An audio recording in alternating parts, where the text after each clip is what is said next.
नातिकाजी श्रेष्ठको जन्म सन् 1925 डिसेम्बरमा भएको हो। उनी नेपाली संगीतका एक चर्चित व्यक्तित्व थिए। नातिकाजी श्रेष्ठ गायक तथा वरिष्ठ संगीतकार हुन्। नातिकाजीको बहुचर्चित गीत नेपाली हामी रहौँला कहाँ हो, जहाँ उनले नेपाल र नेपाली जनताका बारेमा वर्णन गरेका छन्। बाल्यकालदेखि नै संगीतको संगतमा परेका नातिकाजीले आफ्नो जीवनका अधिकांश समय हार्मोनियम पर्दा चाल्दै बिताउनुभयो। पार्किन्सन रोगले थलिएर बस्दा समेत हरदम हार्मोनियममा भुलेर बस्ने नातिकाजी आफ्नो समयको कालजयी संगीत सृजना गर्ने महान संगीतकार हुन्। उनका संगीत कालजयी छन्। नेपाली संगीतको एउटा कालखण्डको मात्र नभई आउने समयको समेत प्रतिनिधिको रूपमा उनका संगीत रहेका छन्। सानै उमेरमा आमा बुवा गुमाएका नातिकाजी गोएश्वरी स्थित मामा घरमा हुर्किए। मामा घरका बाजे गोएश्वरीका पुजारी भएका कारण पशुपति र गोएश्वरी मन्दिरमा हुने विभिन्न भजन कार्यक्रमहरूमा नातिकाजी सहभागी जनाउँथे। बाजेको पछि लागेर भजनमा शरीक हुँदाहुँदै संगीतमा सक्रिय रूपमा सहभागी हुन थालेका नातिकाजीले विक्रम सम्वत 2004 सालतिर केही साथी कृष्ण मानन्दरसँग मिलेर जीवन ज्योति नामक नाटक पनि बनाएका थिए।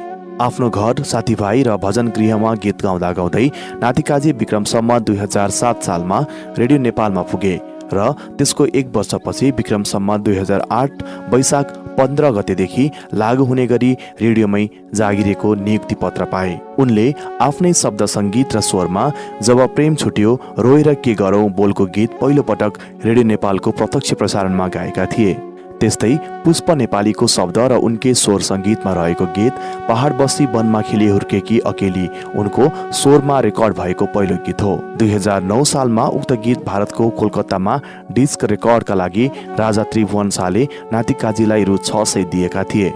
सुरुवातका दिनहरूका नातिकाजी आफै गीत लेख्थे र गाउँथे पनि र उनका स्वरका गीतहरू त्यसबेला श्रोताबीच चर्चित पनि थिए।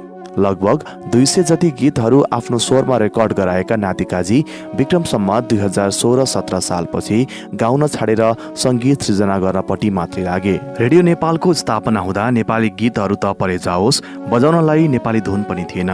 यस्तै अभावकालका कलाकार मध्येका एक हुन् नातिकाजी।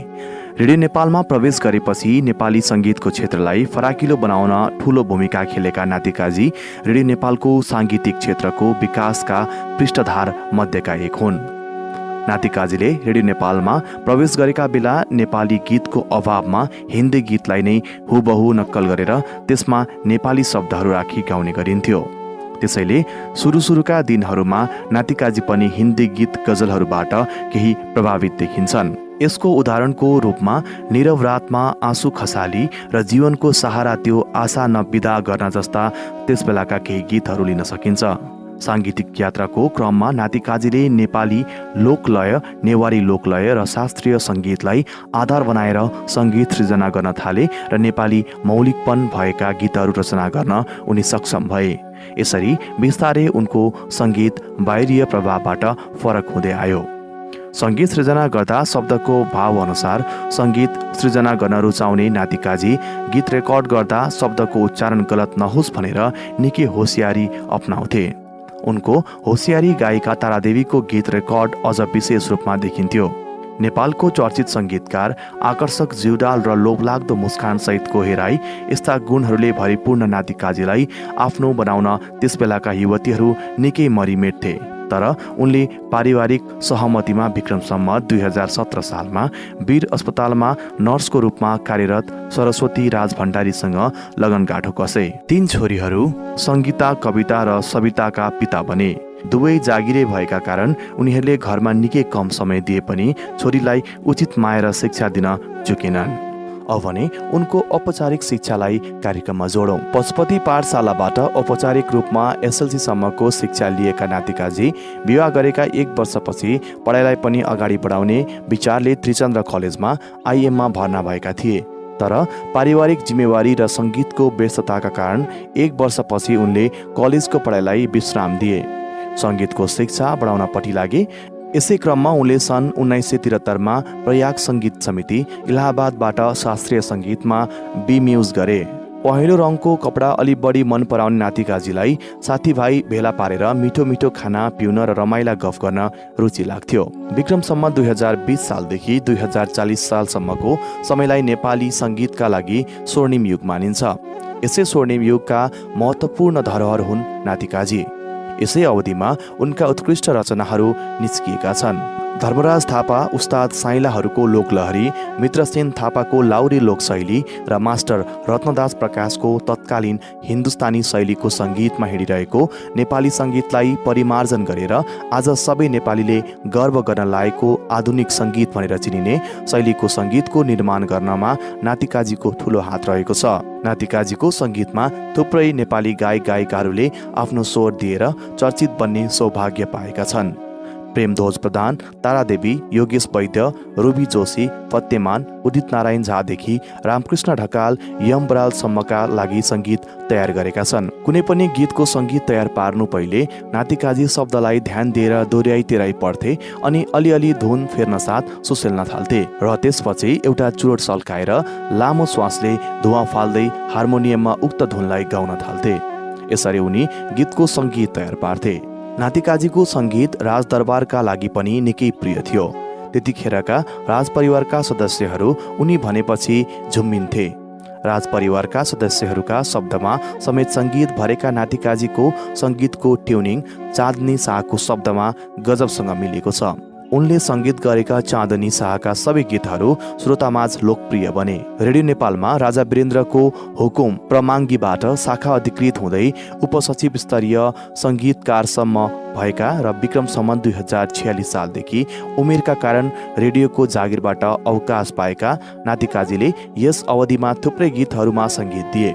आधुनिक चलचित्र, नेवारी, राष्ट्रिय, लोक सबै प्रकारका गीतमा सङ्गीत दिएका नातिकाजीका पिञ्जराको सुगा, कुञ्जिनी, हामी सबै भरमा जिउँदैछौँ, भक्त प्रहलाद, पृथ्वीनारायण शाहका 4 पक्ष लगायतका 22 वटा जति गीती नाटक अहिले पनि रेकर्डको रूपमा रहेका छन्। त्यसैले उनले मनको बाँध, सिन्दुर, 25 वसन्त, शान्तिदेव, चेलीबेटी जस्ता केही चर्चित चलचित्रमा पनि सङ्गीत दिएका छन्। लगभग 4000 जति गीतमा सङ्गीत गरेका नातिकाजीका गीतहरू रेकर्ड भएका अनुपातमै निकै कम मात्र गीतहरू श्रोताको मन छुन सफल भएका छन्। रेडियो नेपालमा मेसिनले झै सङ्गीत सृजना गरेका कारण कतिपय उनका गीतका मेलोडी सामान्य किसिमका लाग्छन्। गीत सङ्गीत भनेपछि मरिमेट्ने नातिकाजी रोगका कारण थलिएर ओछ्यानमा ढल्दा समेत उनको सङ्गीत माग्न आउनेहरूलाई खाली हात फर्काउँदैन थिए।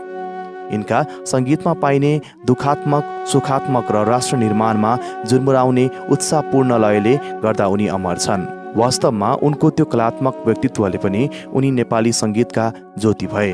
गाउँपाखा, सहर बजार सबैतिरका नेपाली अझै पनि बोल्छन्, नातिकाजी नै रेडियो नेपाल हो र रेडियो नेपाल नै नातिकाजी हुन्। वास्तवमा त्यति बेला नातिकाजीले यसबारेको एउटा ठुलो फाँट नै स्थापना गरेका थिए। त्यसैले उनलाई नेपाली साङ्गीतिक क्षेत्रका सङ्गीत शिरोभूषण भनियो।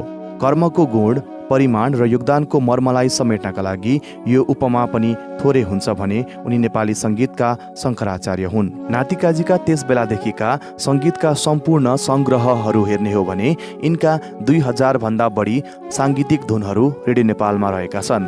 यिनले युवा अवस्थामा गीत पनि गाएका थिए। त्यस बेला गाएका यिनका 2 वटा गीतहरू रेडियो नेपालमा सुरक्षित छन्। त्यति मात्र होइन, यिनका 22 वटा अपेराहरू रेडियो नेपालमा सुरक्षित छन्। यिनले आफैले गीत पनि लेखे। यिनले जम्मा 7 वटा गीतहरू लेखे।